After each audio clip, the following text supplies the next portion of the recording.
Manuel Tenechea está en línea con nosotros. Juan Manuel, ¿cómo te va? Aquí Ernesto Tenemos, ¿cómo andás? ¿Cómo estás, Ernesto? ¿Todo bien? Bueno, gracias por la invitación. A ver, contanos esto, ¿cómo se van los dólares? Bueno, primero quiero aclarar un poquito el contexto del tuit para que se entienda los números. Y la cuestión es así, digamos, desde la derrota electoral que había sufrido el gobierno en la elección provincial, bueno, se hizo mucho más evidente la falta de dólares, aumentó de manera significativa la demanda, el dólar prácticamente ahí llega al techo, y lo que empezamos a ver, había más de un mes por delante hasta las elecciones que teníamos el domingo, y bueno, era evidente que el gobierno tenía que hacer algo para poder sostener el esquema, ¿no? Porque si no, lo que iba a tener sucediendo era que el Banco Central vendía y vendía reservas hasta que eso terminara con un salto abrupto del tipo de cambio. Esos 21.000 millones de dólares que yo marco en el tuit son diferentes herramientas que el gobierno utilizó justamente para volcar dólares al mercado cambiario para tratar de contener esa demanda.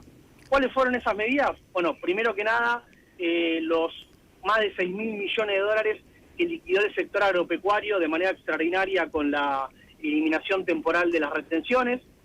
A eso después se le sumó los dólares que empezó a vender el Tesoro de Estados Unidos, sumado a también el Banco Central, que lo que hizo fue no vender dólares en el mercado cambiario, pero sí vender una cantidad muy grande de dólares, en realidad son pesos, ¿no? Pero en el mercado de dólares futuros, y también vender bonos atados a el tipo de cambio, o sea, bonos que te dan cobertura contra el dólar.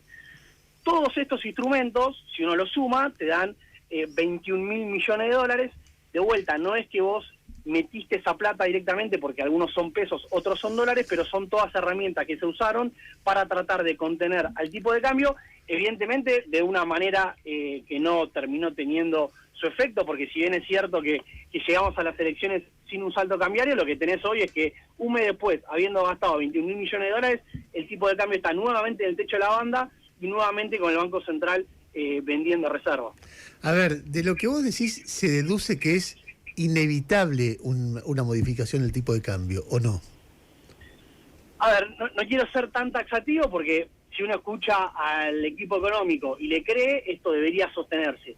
Lo que sí te digo que es cierto es que cuando uno mira el mercado cambiario, lo que vos mencionabas antes de un desequilibrio en los flujos, vos tenés que la demanda de dólares que hay en el mercado hoy en día es muchísimo más alta que la oferta privada.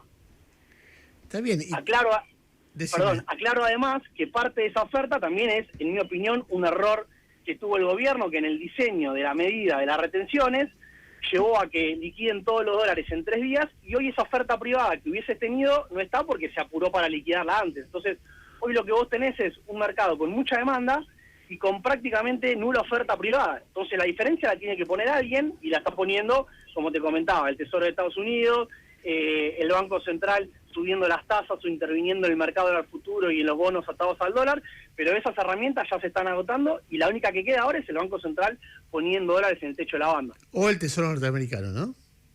Bueno, desde ya se supone que tenemos el swap. Si el swap se activa, ahí tendrías otros 20.000 millones de dólares para usar, pero de nuevo, en tanto y en cuanto el gobierno no logre calmar las expectativas de evaluación, esa demanda de dólares no va a bajar y esos 20.000 millones de dólares en 3-4 meses van a desaparecer, así como pasó con el acuerdo con el Fondo Monetario. Recordemos que hace 5 meses entraron más de 12.000 millones de dólares y ya estamos de vuelta con un nuevo salvataje.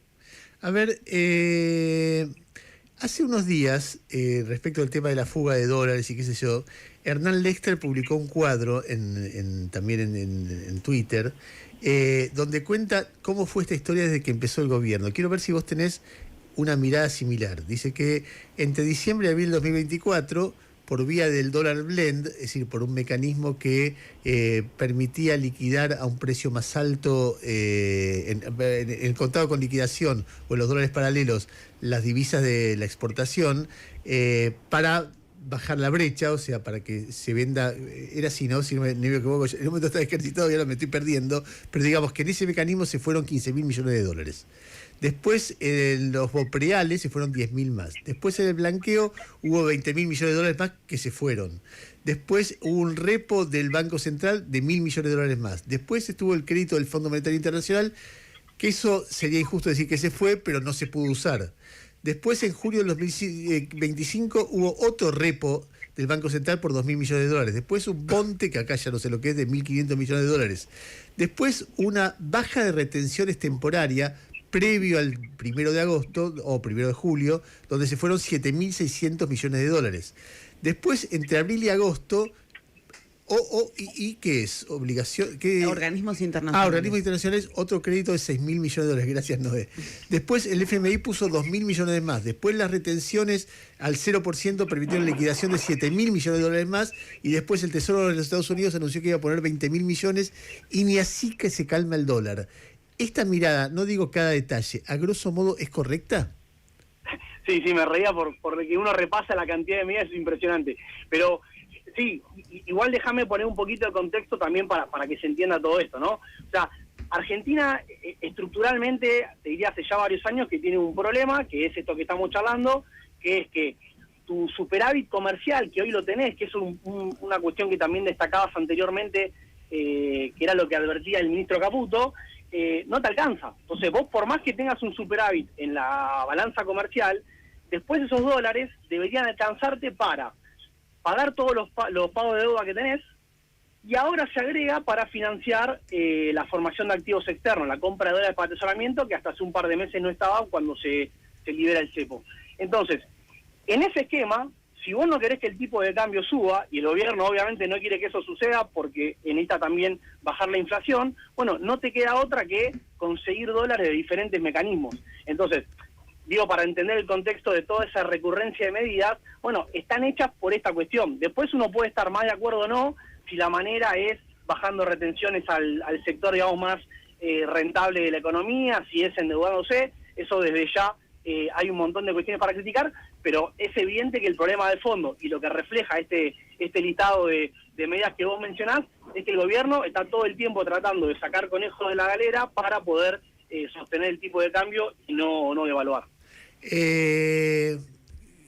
Hace un rato yo leía o comentaba una nota de The Economist donde planteaba, hacía un relato de la gestión de Milei, donde decía Milei hizo un esfuerzo admirable por ordenar las cuentas fiscales.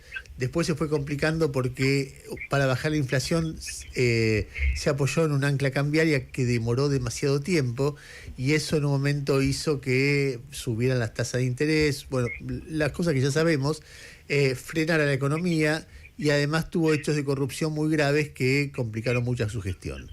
Pero para el futuro plantea dos escenarios de pesadilla, dice Nightmare, en el cual el número uno, el gobierno pierde mal las elecciones, entonces ya no controla el Congreso, no tiene posibilidad de hacer una alianza más amplia, etcétera, etcétera, y entonces se produce un parate de la economía y el gobierno termina mal.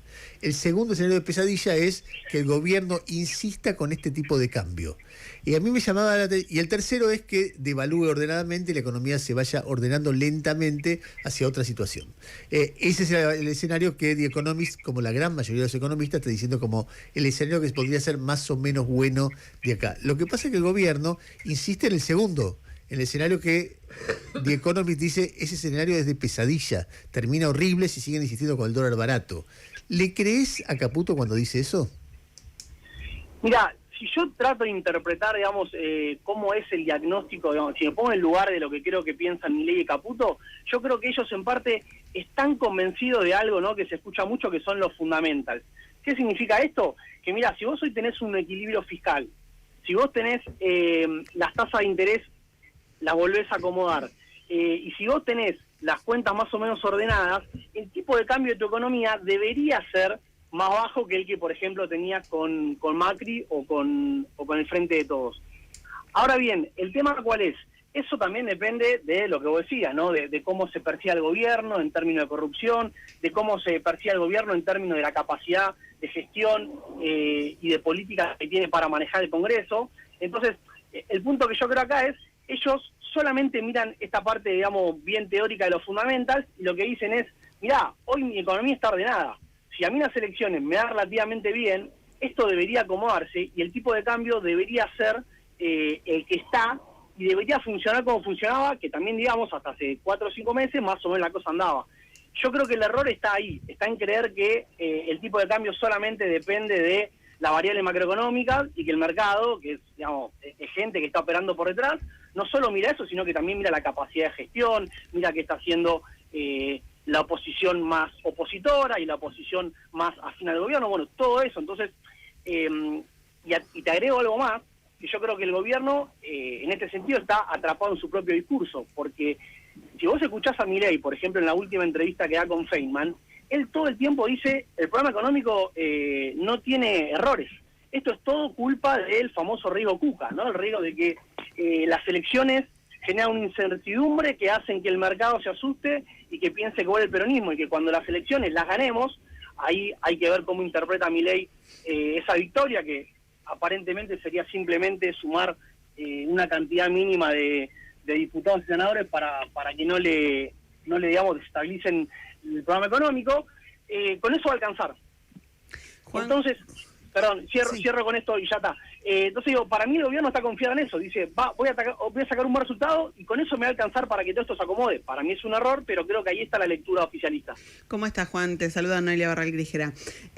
Vos decías recién, el equipo económico ve una macroordenada, bueno, esto que hablan todo el tiempo, y dice que después de la elección debería calmarse la situación. Ahora, lo que vemos todos, y obviamente lo que ve el mercado, es que no están los dólares para pagar los vencimientos del año que viene.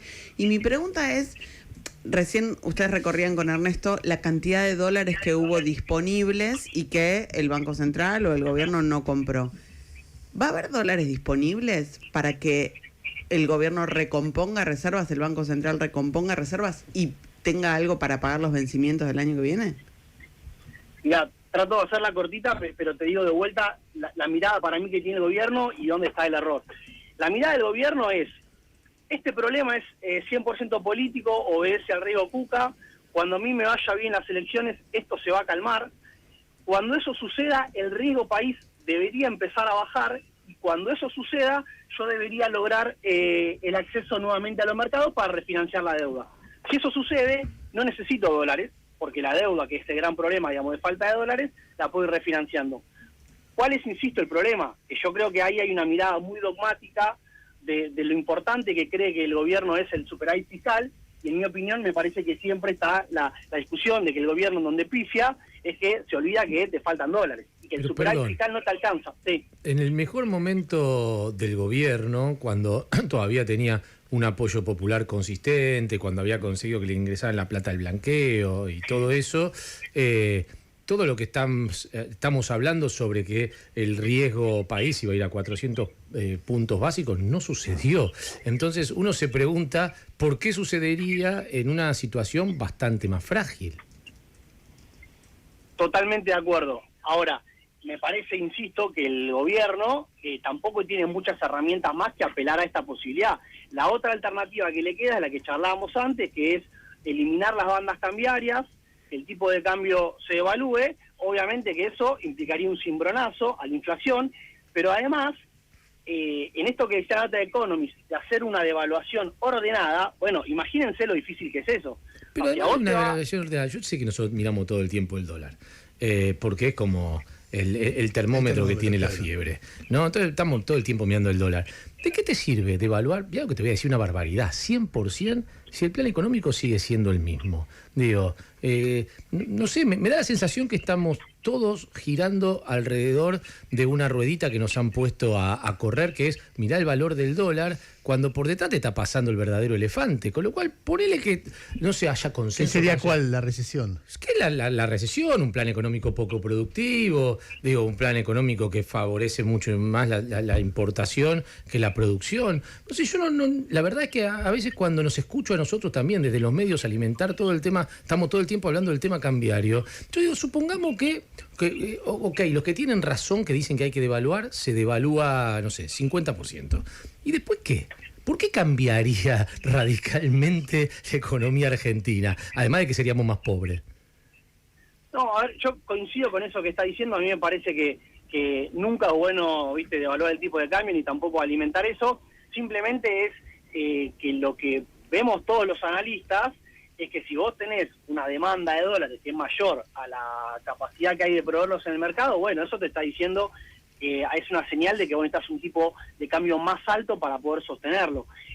Porque al final del día, y vuelvo a la cuestión de la devaluación ordenada, si esto persiste y el tipo de cambio no se corrige, se va a terminar corrigiendo por las malas, que es una devaluación desordenada, que sería algo mucho más complicado para la economía, para la recesión, para el bolsillo de la gente. Entonces, sí, qué sé yo, el tema es si lo que hay que corregir es el tipo de cambio o el plan económico, ¿no? Me parece no, por ahí las dos cosas juntas. ya, no.